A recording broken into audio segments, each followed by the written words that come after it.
selamat sore kami sampaikan kepada para warganet. Kami kebetulan masih berada di seputaran depan rumah ini. Kami akan kembali mereview. Bila hari pernah saya sampaikan tentang sirkuit juga, karena di konten-konten sebelumnya juga berkaitan dengan tidak jauh dari itu. Kebetulan ini saya berada di kanal anti banjir yang nantinya di atas ini besok akan ditimbun lagi, akan dilewati oleh aspal juga. Dan ini beton-beton ini dibikin di Surabaya ini. Ini beton ini akan ditaruh berapa kubik. Ini 6 jalur kekuatan kanalnya, ini 6 jalur. Kemudian nanti kan ini ada semacam sirkulasi supaya lumpur-lumpur yang berada di bawah oleh arus air itu tidak masuk ke laut. Nanti kan ada penjernihan seperti yang pernah saya sampaikan 1 bulan yang lalu di sana, di bagian penjernihan ada 3 tempat, ada 3 titik. Pertama yang dari air yang datang dari dusun Desa Tukedane, ada kanalnya juga di sana, ada penampung, ada penjernih atau filter, ada juga. Nah kemudian yang berasal dari dusun kami, dusun Ngolah, juga ada 1 kanalnya dan 1 penampung serta satu filter. Kemudian yang dari dusun Rangkap juga 1 penampung, 1 filter, ya, supaya nanti ketika turun hujan lumpur dan sampah itu tidak sampai ke laut. Dari sini kanalnya seperti inilah modelnya. Dalam menggunakan alat berat, nggak tahu berapa meter dia ke atasnya. Ya, pemasangannya karena super berat ya saudara-saudara ya. Kemudian ini istilahnya tulisan Suez, kalau di Swiss mungkin tidak tahu apa fungsinya. Yang jelas di sini saya dapat informasi kemarin dari pihak pengembang kalau di sini itu adalah fungsinya untuk menjernihkan air hujan atau air pegunungan yang biasanya kan warnanya kuning. Masuk di sini diproses, kemudian dijernihkan, masuk ke laut lagi, dan di laut nantinya tetap akan jernih supaya tidak mengecewakan tamu mancanegara. Begitu informasi yang bisa saya sampaikan buat para warganet. Nanti jangan sampai ya lupa share, like, dan subscribe di channel saya, Andur Kute Politika. Dari Kute kawasan sirkuit MotoGP Andur Kute Politika menyampaikan buat warganet. Terima kasih ya.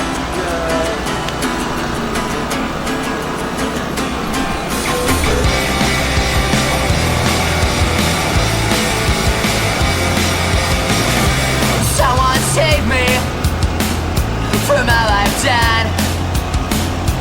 Please don't blame me for all my past. 'Cause everything we can see is just a joke, nothing more. Inilah untuk yang dari dusun saya ini. Kebetulan ini jaraknya hanya 80 meter dari rumah. Ini yang posisinya. Dari sana dia air pegunungan, biasanya kan warna cerah kuning dia.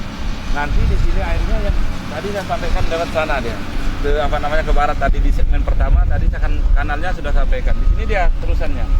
Ya arah airnya dari sana dari utara, kemudian di sini masuk lewat sini, terus dia lewat penampung di sana tadi, dan penampungnya akan menjernihkan air, itulah dia akan lari ke laut. Nah, prosesnya seperti ini. Jarak dari rumah sekitar 80 meter ini. Sangat besar sekali. Cuma kita juga bukan teknisi bidang pengairan atau terusan atau kanal, saya juga nggak ngerti. Cuman di sini adalah fungsinya nanti akan ketutup di sini. Air yang dari pegunungan itu dia warnanya kuning, terus diproses di sana, dia akan disedot lumpurnya sehingga air yang masuk ke laut itu semua jernih semua, seperti air minum biasa itu yang akan dilakukan oleh pihak pengembang. Makanya ini pada kemarin ini adalah jalan raya sebenarnya, ini jalan aspal kemarin, cuma sekarang kan dibongkar. Nah, di jalan bawah aspal ini akan dibikinkan kanal atau kanal banjir itu, seperti yang ini alat berat itu. Ini saya juga kadang-kadang merasa terganggu sekali ya, siang malam, soalnya siang malam itu tidak berhenti. Siangnya sampai jam berapa? Jam 6 ya, jam 5. Terus semalam juga pokoknya sampai pagi dia. Suaranya dur-dar itu bikin kaget kita.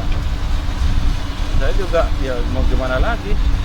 karena mungkin pemerintah juga mengultimatum para pekerja atau para pihak pengembang, sehingga prosesnya seperti ini.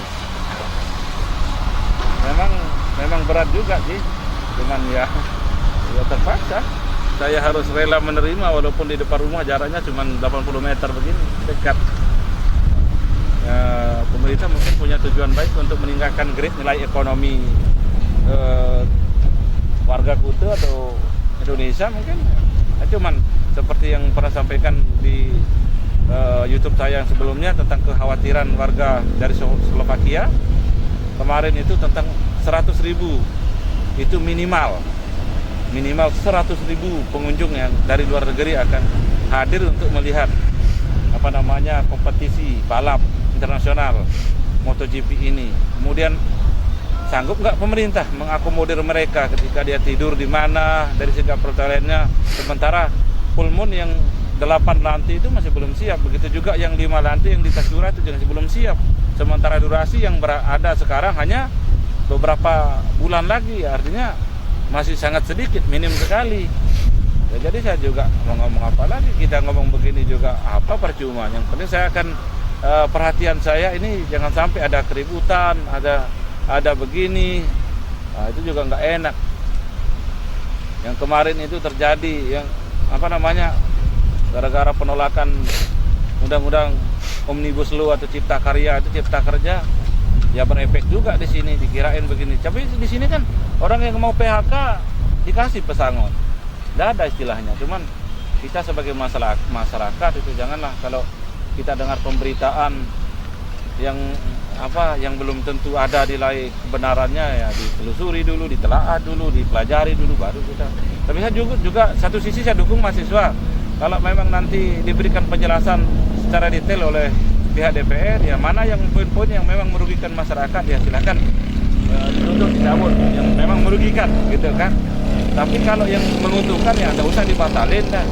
Itu kan demi adik-adik mahasiswa juga besok kalau jadi pekerja kan, itu supaya jangan sampai menempuh air di dulang, terpercik muka sendiri. Ketika menuntut begitu tentunya pemerintah juga memiliki opsi-opsi yang baik buat menyelamatkan negara atau menyelamatkan rakyat, terutama dalam hal ini kan pekerja.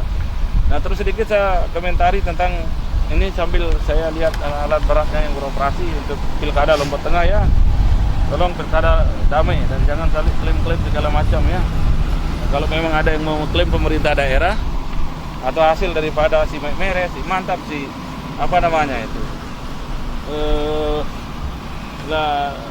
Pas, apalagi Meres, apalagi itu satu tidak tahu saya. Yang jelas apa kayak anunya, semboyannya atau jargonnya. Yang jelas jangan saling klaim yang gini janganlah. Yang penting kita bangun komunikasi secara edukatif buat para milenial kita, buat para pemilih pemula, supaya jangan sampai meninggalkan budaya-budaya ribut, anarkis segala macam itu yang dicontoh oleh anak-anak, kemudian ini sok tahu politik segala macam itu loh. Jadi marilah kita berkompetisi politik di Lombok Tengah ini dengan aman, damai dan sejahtera. Baik itu si Meres, baik itu Pas maupun si Mantap, apalagi si Sadar, saya kurang tahu apa namanya jargonnya. Tapi saya tidak akan melarang saudara-saudara tim ses atau para loyalis dan konstituen serta simpatisan untuk bernarasi, tapi bernarasi yang bijak ya, jangan saling hujat, jangan saling caci, jangan saling maki, karena kedepannya Kuta akan semakin mendunia. Kuta sudah mendunia, tapi akan semakin mendunia. Sebagai salah satu bukti ini di depan rumah saya ini tuh. Jadi saya tidak main-main ini. Kalau ada pemberitaan yang ini begitu, jangan terlalu dipercaya ya. Ini saya asli Kuta dan jarak dari rumah ini cuma 80 meter saya ya.